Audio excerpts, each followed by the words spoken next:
Silakan sudah dulu. Shalom. Saya yakin dan percaya saudara adalah orang-orang yang sudah mempersiapkan hati untuk menerima kebenaran firman Tuhan. Dan biarlah hari ini menjadi bagian saudara dan saudara mengalaminya.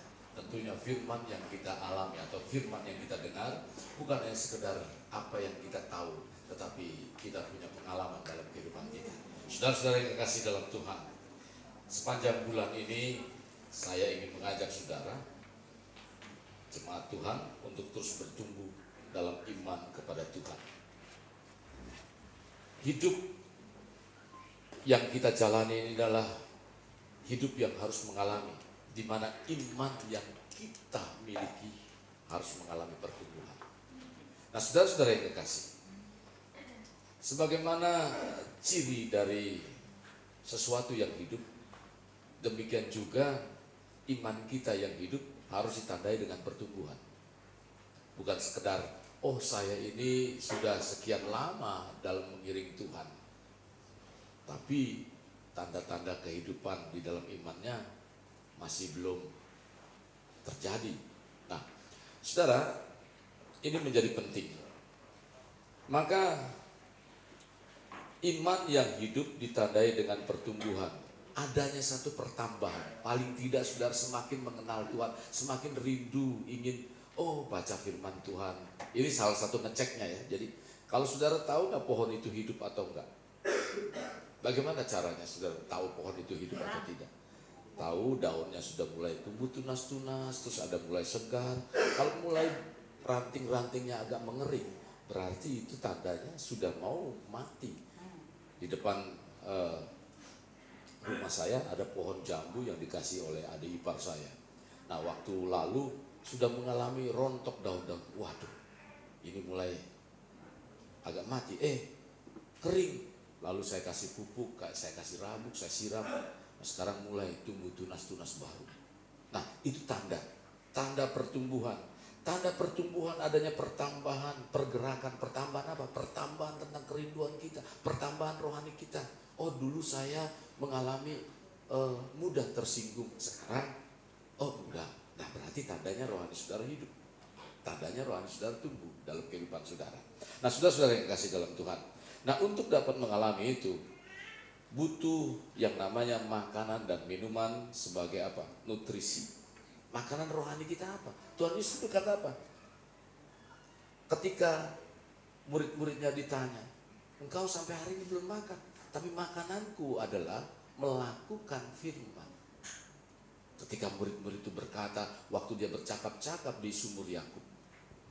Nah, saudara-saudara yang dikasih dalam Tuhan, maka biarlah makanan dan minuman kita sebagai nutrisi rohani kita, agar itu menjadi pertumbuhan.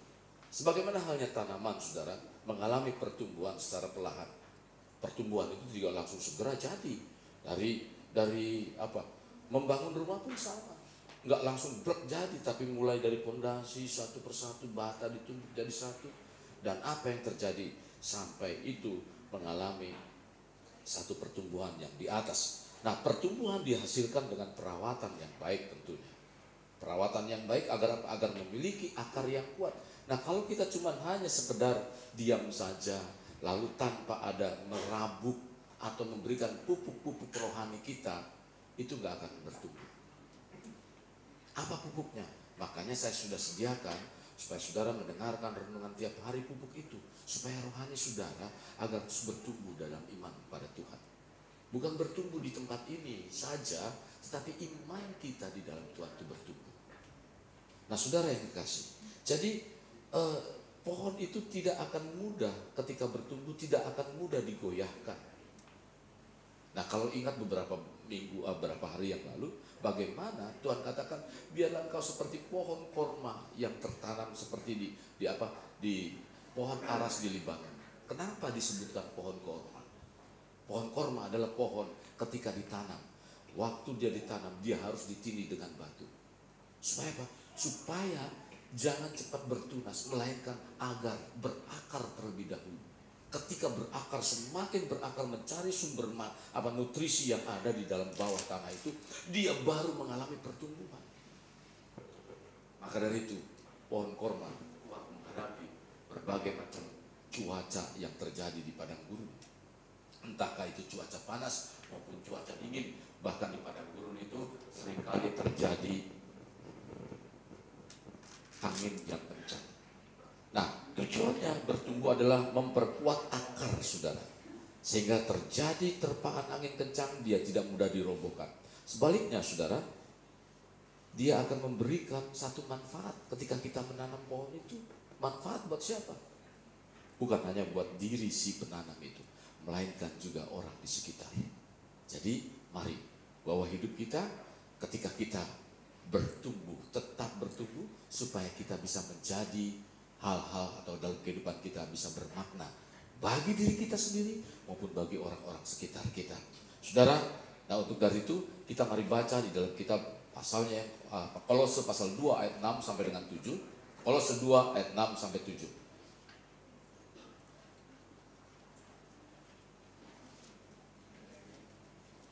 Kamu telah menerima Yesus atau Kristus Yesus, Tuhan kita. Karena itu, hendaklah hidupmu tetap di dalam Dia. Hendaklah kamu berakar di dalam Dia dan dibangun di atas Dia. Hendaklah kamu bertambah teguh di dalam iman yang telah diajarkan kepadamu, dan hendaklah hatimu melimpah dengan syukur. Untuk terjadinya satu pertumbuhan kerohanian yang baik, Paulus mengingatkan agar terjadinya pertumbuhan iman yang baik terhadap kerohanian jemaat di dalam jemaat Kolose. Rasul Paulus menulis surat kepada jemaat Kolose yang merupakan jemaat baru. Dia adalah di mana mereka mengalami tantangan yang luar biasa dalam kehidupan kerohanian mereka, mengalami tantangan yang sangat-sangat luar biasa. Apa tantangannya itu? Yaitu berubah pengajaran-pengajaran palsu yang bertentangan dengan kebenaran firman Tuhan. Maka Paulus menjadi sesuatu yang sangat penting untuk dikerjakan, dilakukan, dididik, diajar kepada jemaat Kolose agar mengalami pertumbuhan iman yang jelas. Supaya apa? Supaya ketika dia menghadapi pengajaran-pengajaran yang bertentangan dengan Injil, agar mereka kuat di dalam iman percaya mereka. Paulus mendorong dan menasihati jemaat agar memelihara kehidupan iman mereka, di mana keselamatan yang sudah mereka terima dan karena percaya kepada Kristus kiranya tidak hilang. Pengajaran-pengajaran sekarang ini berbicara tentang apa? Tentang mungkin saudara ini suka sekali bagi jemaat. Apa? Contoh misalnya, gak usah bayar perpuluhan. Sangat suka. Karena apa? Urusannya dengan duit. Saudara-saudara yang kasih dalam Tuhan, firman Tuhan mengajarkan apa? Banyak comot sana comot sini, saudara, tanpa ada konteks yang sesungguhnya. Akhirnya apa? Saudara terperangkap dengan pengajaran-pengajaran itu yang cuma hanya beberapa, yang mungkin bisa saja 10-20 menit saudara diajarkan di YouTube.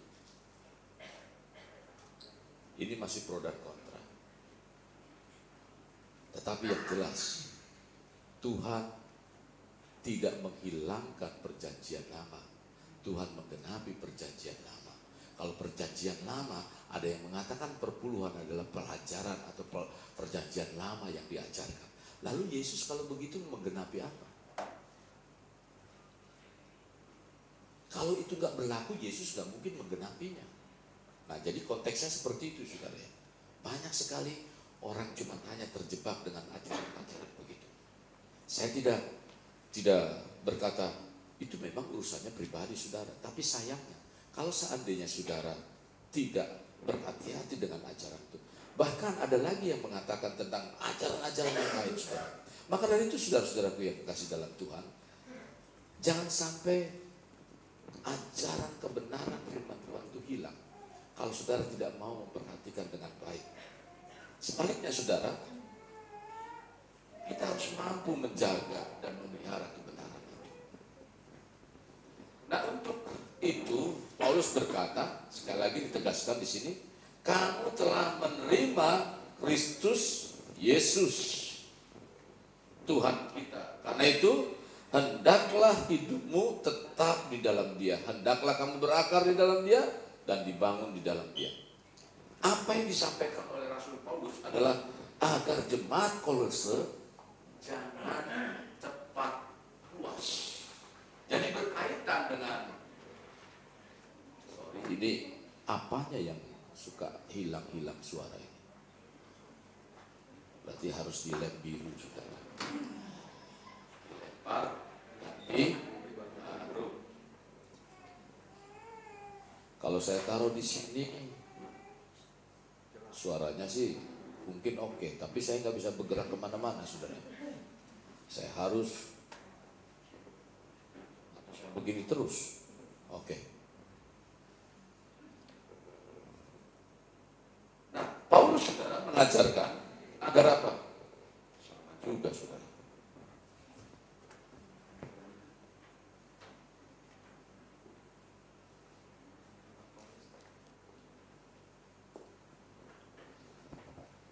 Jadi untuk tetap bertumbuh dalam Tuhan, ketika kita mengenal Tuhan, hendaknya kita jangan lekas puas diri sebagai anak Tuhan.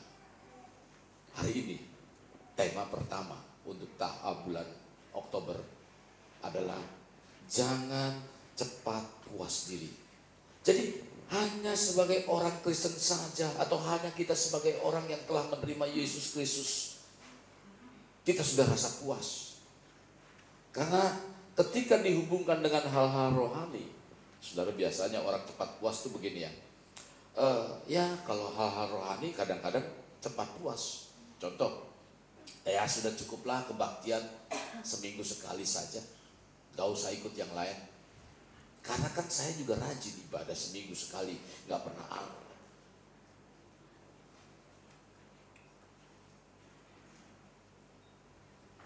Biasanya itu cukup sekali.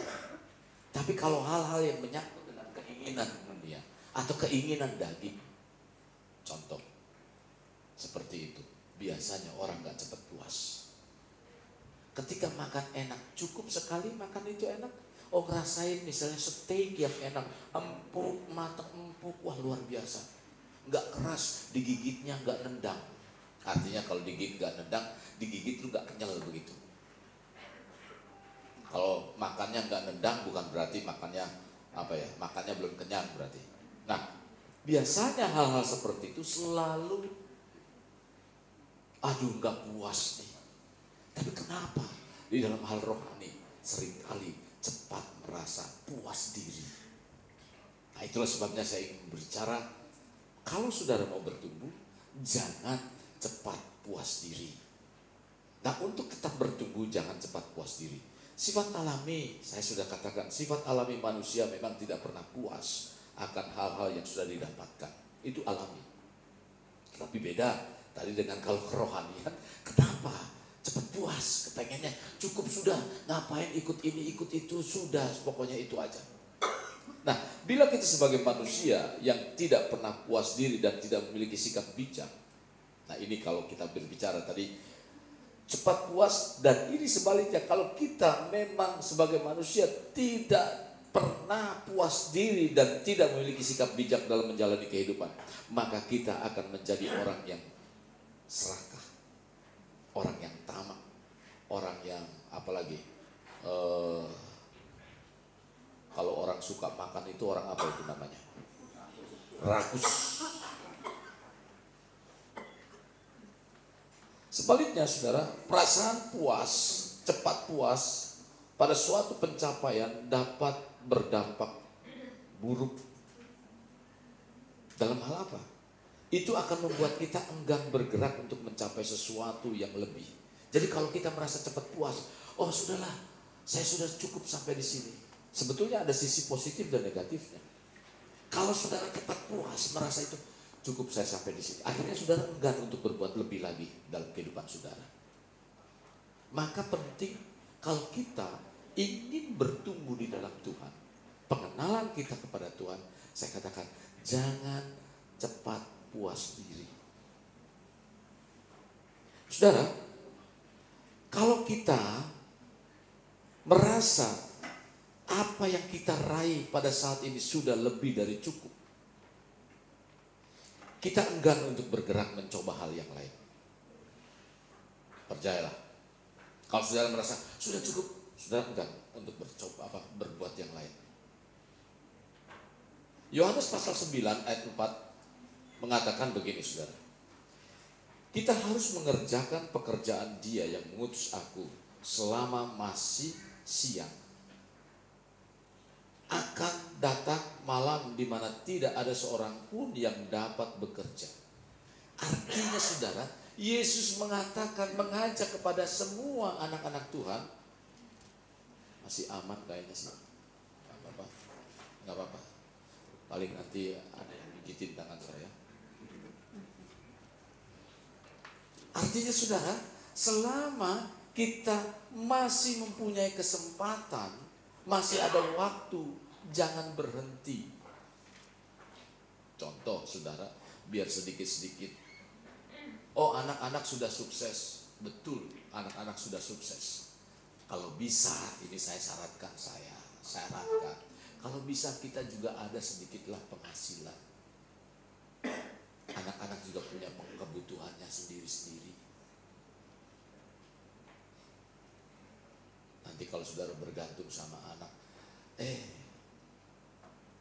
banyak kecewa.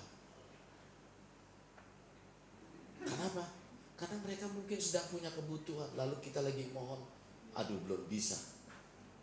Misalnya, walaupun dikasih sama anak, butuhnya 10, dikasihnya 2, kan jauh panggang daripada api, ada istilahnya begitu. Saudara harus siap itu, karena mereka juga punya kebutuhan, mereka punya keperluan. Maka selagi masih bisa punya kesempatan, jangan puas diri. Jangan puas diri. Kecuali anak-anak mengatakan begini, sudah tua, jalan aja susah, mau cari dagangan sendiri sampai kue, sudah gak usah. Nah, baru di situ, ya mama kan udah tiap bulan. Tapi sekali lagi, itu manusia. Kalau Tuhan, saudara, sekali jamin, Dia tidak akan pernah ingkar janji. Walaupun anak kita lahirkan, saudara, belum tentu. Walaupun anak saya tidak melakukan seperti itu, saya menasihatkan saudara untuk itu. Saya bangga dengan anak-anak saya, tapi saya juga mempersiapkan diri kalau suatu saat nanti dia nggak bisa, saya nggak kecewa. Oke, jadi saudara, hendaknya kita jangan cepat puas diri, berhenti bekerja, lalu berusaha, berhenti bekerja dan berusaha merasa sudah cukup. Sekali lagi saudara, selagi masih dapat menghasilkan, walaupun mencukupi, tetap kumpulkan. Karena apa? Saat masa-masa kekeringan, kesusahan, kita nggak tahu. Jadi selama kita masih bisa, kerjakan itu, kumpulkan sedikit demi sedikit. Sudah cukup. Saya sering kali ngelihat di daerah-daerah, saudara. Contoh, dia bekerja sudah dapat buat seminggu, dia berhenti seminggu, dia leha-leha di rumah. Padahal masih dibutuhkan kerja. Ngapain? Wow, ada yang pesta di sana, ada yang begini.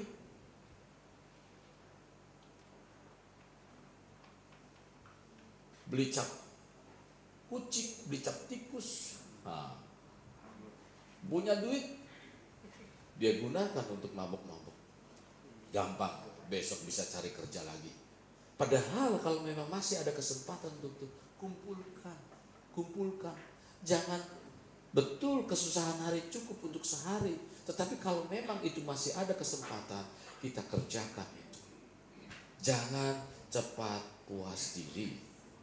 Nah saudara, banyak anak muda, kalau memang kalian punya kesempatan untuk bisa kerja double kerja. Kerjakan itu. Tapi jangan lupa, Tuhan menjadi satu hal yang utama dalam kehidupan saudara. Bisa nggak om saya kerja lalu kita juga mencari Tuhan? Bisa. Karena Tuhan kan gak apa. Saudara bisa, apalagi sekarang Alkitab bisa dibawa-bawa kemana-mana dengan begitu ringan. Saudara bisa dengar suara Tuhan, lewat firman Tuhan, lewat khotbah dan lain sebagainya. Saudara bisa lakukan. Sekali lagi anak-anak muda, jangan merasa puas diri saudara sudah kerja begini. Kalau ada kesempatan yang lain, kerjakan itu.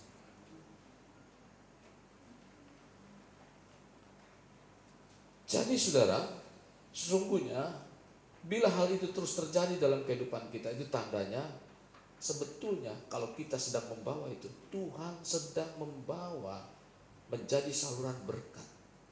Kalau masih ada kesempatan itu, bukan hanya untuk kepentingan keluarga kita saja, tapi kita dibawa untuk menjadi saluran berkat bagi orang lain, bagi saudara-saudara yang lain.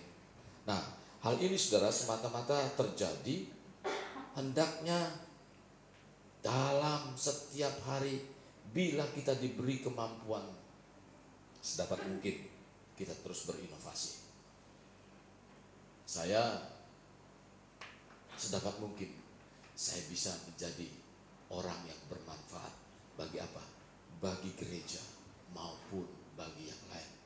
Maafkan istri saya, seringkali dia juga merasa bahwa kapan kamu punya waktu. Kalau dia nggak ngomong mau kemana-mana, ya saya nggak memberikan kerja lembur yang banyak bagi istri saya. Saya biasa saja. Tapi kalau Pak, kapan bisa keluar? Ada apa? Saya tanya dulu, keluar ngapain? Kalau keluar, ya cuma hanya berapa hari. Maka saya harus mengerjakan kerjaan saya. Berapa hari saya harus kerjakan? Sebisa mungkin, semaksimal mungkin. Nah, jadi saudara harus bisa mengatur waktu dengan baik. Kita masih bisa mengenali atau menggali potensi yang ada dalam diri kita. Banyak sekali potensi yang ada dalam diri kita. Jadi jangan cepat puas. Jangan cepat puas diri. Juga hal itu, kalau saudara cepat puas diri, tidak bagus untuk jangka panjang. Nah, sehubungan dengan kepuasan hidup saudara, setiap manusia mempunyai perasaan akan puas diri, itu berbeda satu dengan yang lain. Pak David, saya, mungkin jemaat yang ada, berbeda merasakan rasa puas diri itu. Karena manusia memiliki standar kepuasan itu tentang kehidupan itu berbeda. 100.000 bagi orang tertentu mungkin rasa cukup, tapi 100.000 bagi yang lain. Saya dulu, kalau belum ada 50 juta saya waktu masuk bisnis, belum ada 50 juta di rekening, saya rasa gelisah.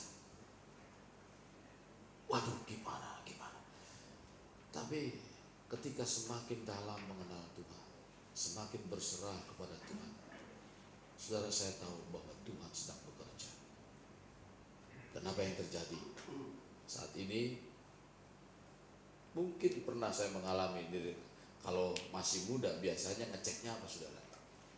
Cek saldo, berapa nih, gaji udah masuk belum? Tapi udah sekarang ini saudara, saya ngeceknya apa? Gula darah, bukannya saldo lagi. Saya ngecek gula darah, tensi. Gak tahu dah, biasanya begitu. Betul nggak nih orang-orang yang sudah ada umur? Tanya, berapa tekanannya? Bukan, anak muda, berapa rekeningmu? Gaji udah masuk belum? Masih muda. Tapi kira dia tua, tekanan darah saya naik. Jadi yang selalu diceknya itu saudara. Nah, berbicara soal kepuasan. Nah, kepuasan itu berbeda. Standarnya beda saudara. Merasa puas dengan apa yang telah dimiliki. Itulah sebabnya Tuhan meminta agar manusia untuk selalu bersyukur. Ketika kita, oh Tuhan, aku secara ekonomis cukup, aku belum cukup, bersyukur. Syukur kepada Tuhan. Bagaimana sikap rasa syukur itu?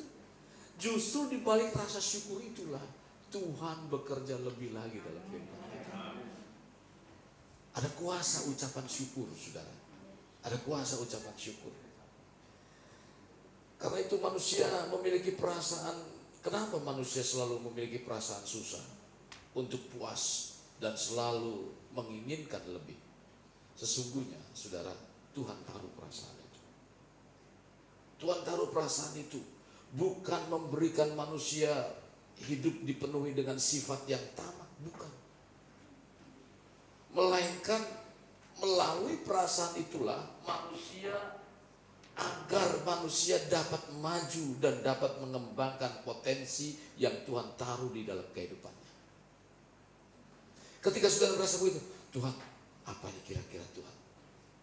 Nah, ketika saudara bertanya kepada Tuhan, Tuhan akan berikan kemampuan, apalagi berkaitan dengan hal-hal yang dibutuhkan. Jangan lupa, Tuhan tidak pernah tidak mencukupi kebutuhan saudara. Tuhan selalu mencukupi kebutuhan kita, bukan keinginan kita. Kalau itu butuh saudara, Tuhan berikan. Maka cari Tuhan. Perasaan itu sebetulnya Tuhan taruh dalam kehidupan kita supaya kita bergantung kepada Tuhan. Supaya kita berharap kepada Tuhan. Jadi Tuhan memberikan semua itu tujuannya ingin mengembangkan potensi yang ada dalam kehidupan kita. Mencapai apa? Mencapai satu kesuksesan tentang rencana yang Tuhan berikan dalam hidup kita. Saudara yang dikasihi, bagi kita yang lekas puas diri, sepertinya perlu sedikit mengubah pemikiran. Memang untuk bersyukur terhadap apa yang kita miliki, saudara, tentu hukumnya wajib. Syukur, kita mensyukuri. Hari ini saya bersyukur masih bisa makan. Waktu kami baru-baru melayani, Tuhan syukur kami masih bisa makan dengan apa? Dengan ceplok telur pakai kecap yang kuahnya banyak untuk anak-anak. Bersyukur. Syukur Tuhan. Terus Tuhan supply. Tuhan berikan itu. Tuhan bersyukur saya dapat anak, bisa menyekolahkan anak. Saya bersyukur. Nih, waktu itu belum dirubah begini. Saya berlutut di sini. Saya bersyukur. Apa yang terjadi? Tuhan buka jalan, Tuhan buka jalan. Sekalipun pada saat itu mungkin seperti di padang gurun pas-pasan, saudara. Tapi bisa dilewati, bisa dilalui. Saya nggak puas diri dengan Tuhan.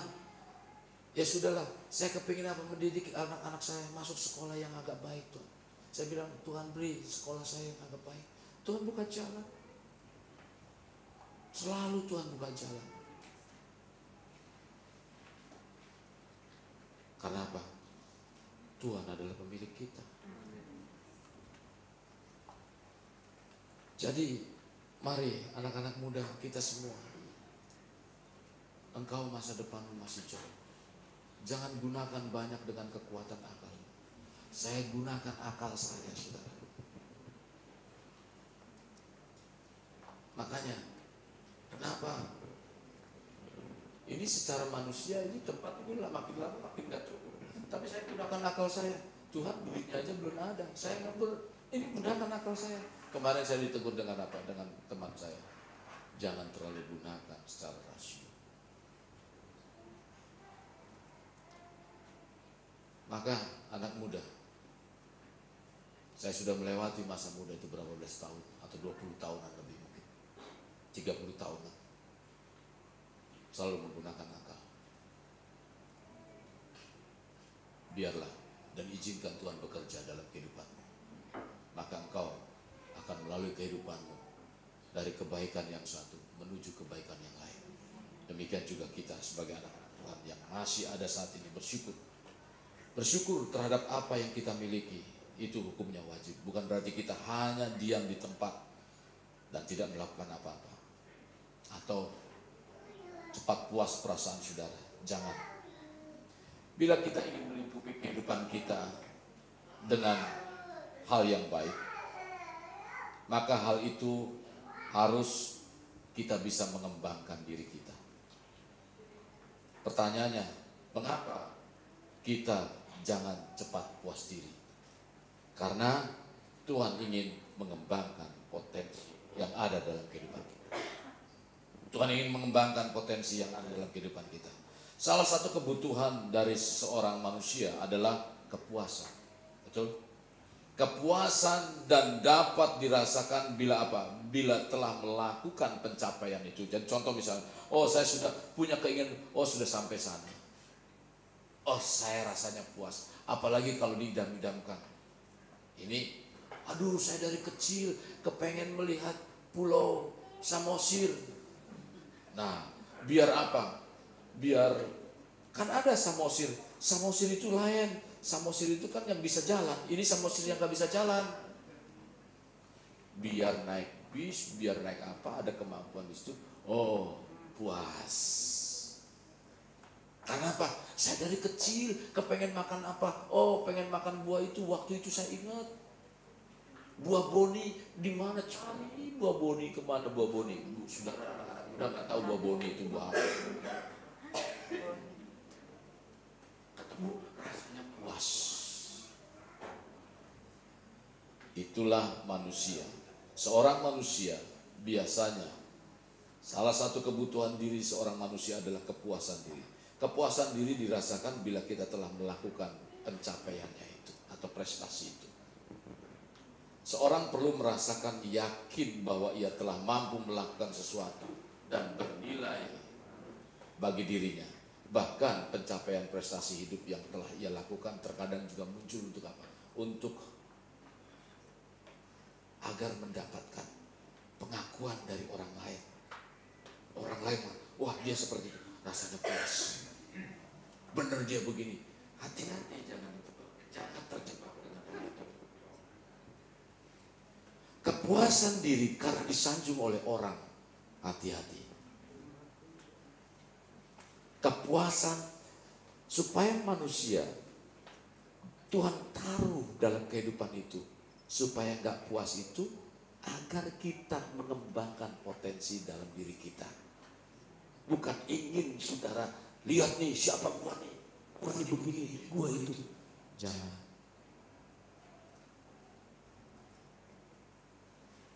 Saya belajar dari itu.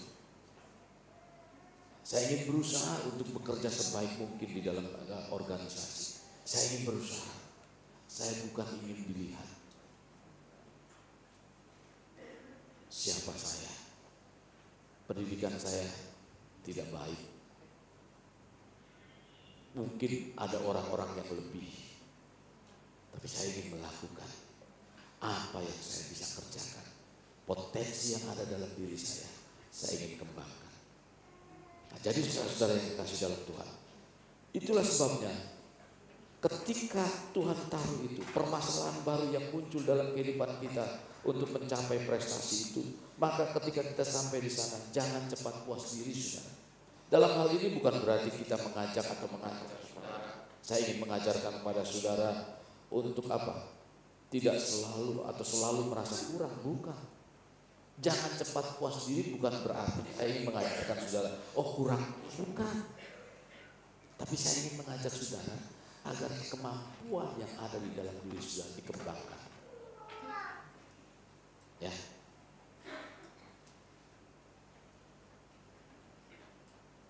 Maka kita perlu untuk hal itu. Mengapa? Karena masih banyak potensi atau kemampuan yang ada pada diri kita yang belum dikembangkan. Pada dasarnya saudara, setiap manusia sudah memiliki potensi dalam dirinya. Karena sejak Adam diciptakan, Tuhan sudah memberikan potensi itu, kemampuan.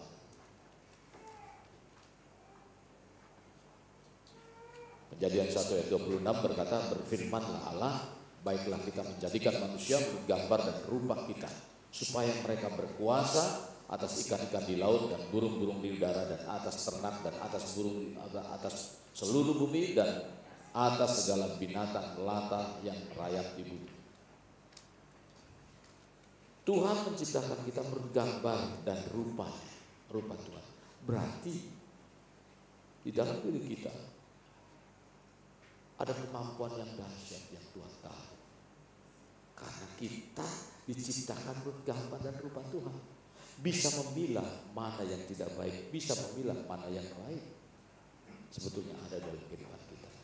Bisa melakukan sesuatu yang berhasil dan bisa juga saudara gugur. Tapi melakukan sesuatu yang berhasil Tuhan taruh di dalam kehidupan kita. Kenapa? Karena kita diciptakan seperti itu. Tapi kita seringkali tidak mau mengembangkan itu. Cukup merasa, ya sudahlah sampai di sini.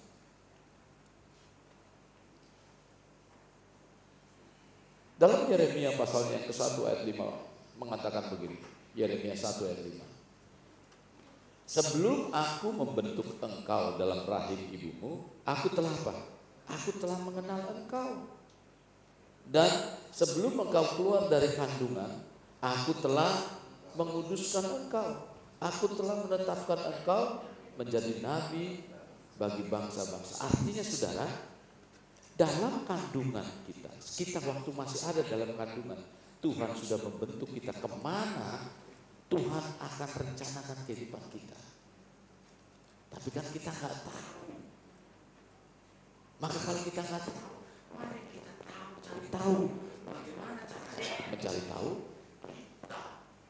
Dalam keadaan bermasalah, senantiasa bertanya kepada Tuhan agar masalah yang terjadi dalam kehidupan kita diubah menjadi satu potensi yang berarti. Saudara, seringkali setiap kita hanya menggunakan potensi hanya sekitar 20, 30, bahkan mentoknya 50%.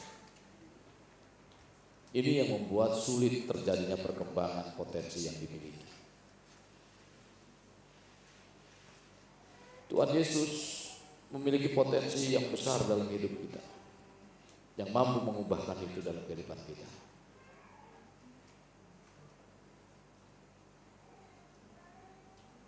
Fakta yang banyak terjadi dalam kehidupan manusia dalam mencapai potensi maksimal dalam hidupnya, dan itu saudara, banyak orang yang tidak menyadari akan apa yang ada di dalam dirinya, padahal sudah punya kemampuan, tapi seringkali itu terhalang.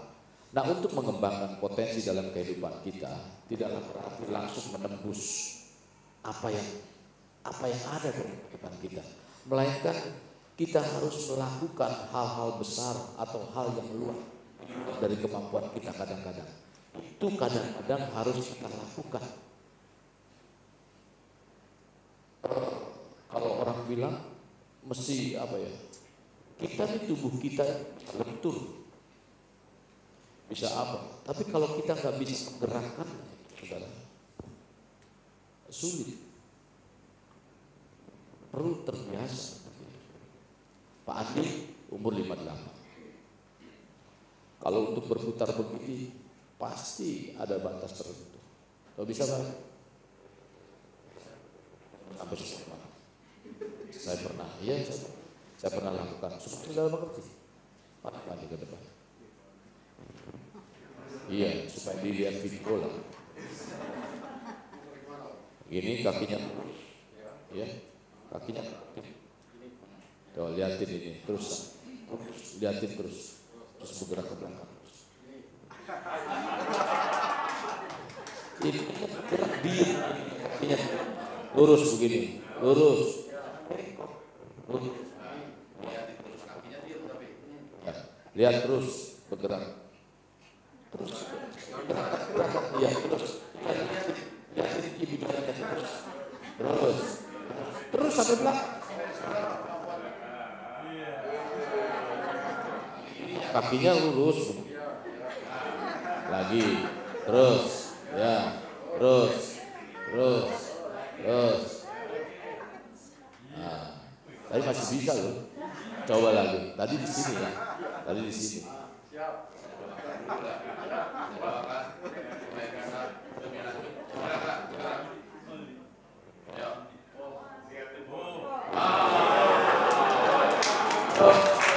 sini.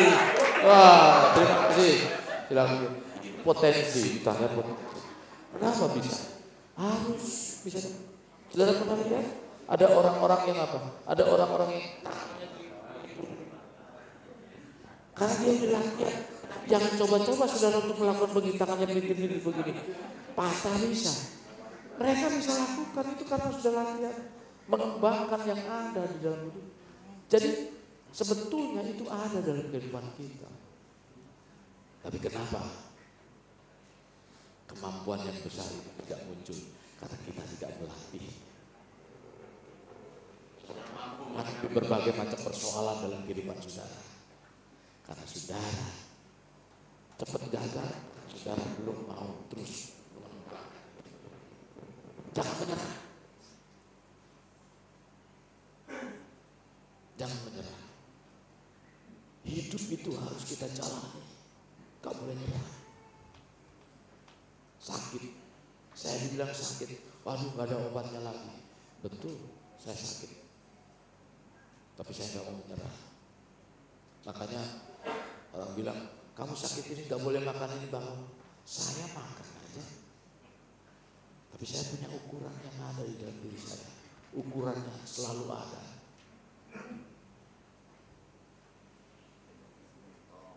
Selanjutnya.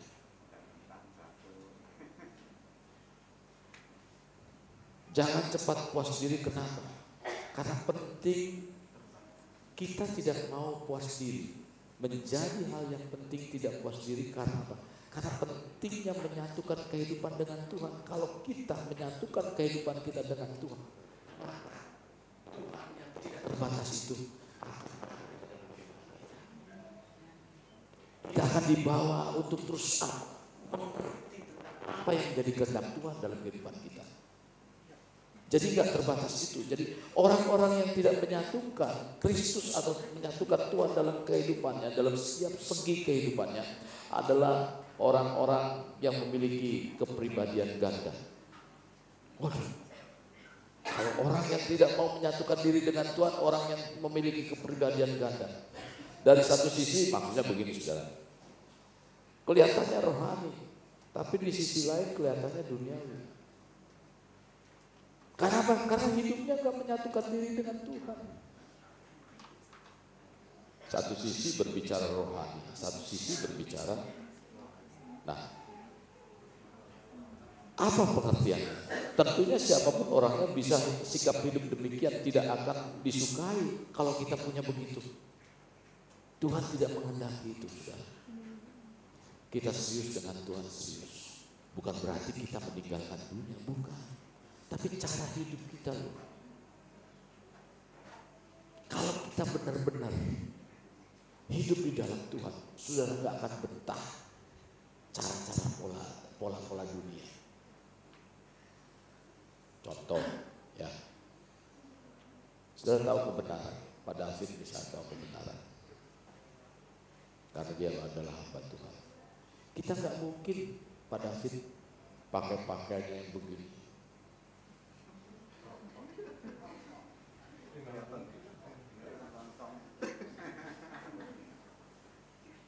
Perempuan yang bahannya kurang, karena ngejahit di rumah bahannya juga kurang, apa?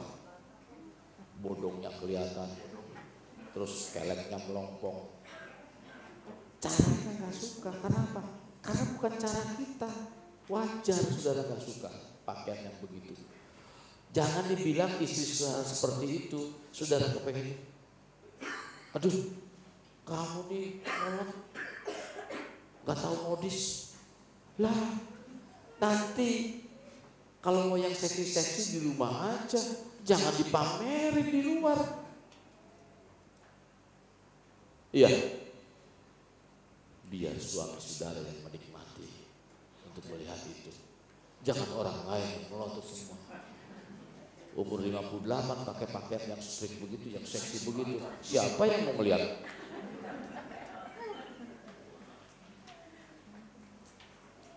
Jadi saudara, bagaimana kita melekatkan diri, menyatukan diri kita dengan Tuhan? tentunya siapapun orangnya, bila sikap hidup demikian, Tuhan tidak akan disukai. Alkitab mengatakan begini, di dalam Yakobus pasalnya ke-1 ayat 8, mengancam orang-orang yang demikian dan menyebut mereka sebagai orang-orang yang mendua hati. Orang yang kepribadian ganda memiliki pribadi sekuler dan pribadi rohani. Nah, ini jangan sampai terjadi. Kita harus tetap, kalau hidup sebagai hidup rohani, kita kembangkan kerohanian kita. Saya persingkat, saudara. Jadi yang perlu kita lakukan dalam kehidupan kita adalah, kalau hubungan kita dengan Tuhan itu menjadi satu hubungan yang luar biasa, itu digambarkan dengan hubungan antara ayah dengan anak, hubungan dengan suami dan istri, hubungan yang dekat antara orang tua dan anak, di mana mereka memiliki waktu pribadi. Demikian juga ketika kita menyatu dengan Tuhan, Tuhan menginginkan dalam kehidupan kita. Kenapa? Hidup di dalam beribadah atau di dalam mengiring Tuhan, jangan rasa cepat puas diri, karena itu penting untuk menyatukan kehidupan kita dengan Tuhan. Nah, kalau orang menyatukan kehidupan kita dengan Tuhan adalah orang yang mempunyai waktu pribadi dengan Tuhan. Mau menyatu pribadi, mempunyai waktu pribadi, waktu yang spesial dihabiskan bersama-sama dengan Tuhan, walaupun gak lama. Contoh doa saudara, ya, paling tidak saudara doa sendiri 15 menit. Coba mulai 15 menit berdoa. Tuhan, terima kasih Tuhan, aku ingin mengenal Engkau. Walaupun sambil tidur-tiduran, bahkan sampai ketiduran, gak apa-apa, Tuhan mengerti. Pernah saudara melihat anak saudara waktu masih kecil lagi disuapin makan?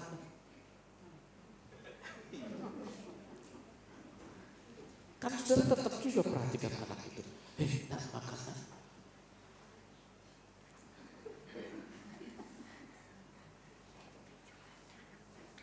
Mari kita tawakan diri kita sendiri. Kadang kita makan rohani. Kalau sekarang itu voice ya, voice. Sambil makan rohani kan?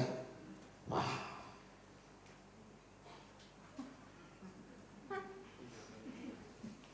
Nah, itu artinya saudara, anak-anak disuapin makan tertidur, kita juga lagi makan tidur juga. Tapi seringkali Alkitab dijadikan obat tidur. Bahkan ada yang mengatakan susah tidur, baca Alkitab. Pasti 5 menit, 10 menit. Jadi saudara, Tuhan menginginkan hubungan yang intim. Tuhan menginginkan waktu yang khusus dengan kita. Maka dari itu penting bahwa rohani kita menyatu dengan Tuhan. Nah, saudara-saudara yang kasih dalam Tuhan, step berikan kepada saudara. Jadi kita untuk terus bertumbuh mengiring Tuhan, jangan cepat puas diri. Hanya menjadi orang yang rajin beribadah, rajin pelayanan, rajin apalagi saudara sebagai pejabat gerejawi. Bukan itu. Tetapi hendaknya kita mau mengembangkan potensi dalam diri kita yang sudah Tuhan berikan dan menyadari akan pentingnya menyatukan kehidupan kita dengan Tuhan. Jadi 2 hal yang harus kita lakukan. Mengiring Tuhan bukan hanya sekedar saudara jangan puas diri. Karena apa? Karena jangan puas dengan cuma hanya aktif ke gereja, tapi saudara kembangkan potensi yang ada dalam kehidupan saudara. Dan mari kita menyatukan kehidupan kita dengan Tuhan agar terus kita dibawa dalam bertumbuh bersama dengan Tuhan. Saya undang saudara bangkit berdiri.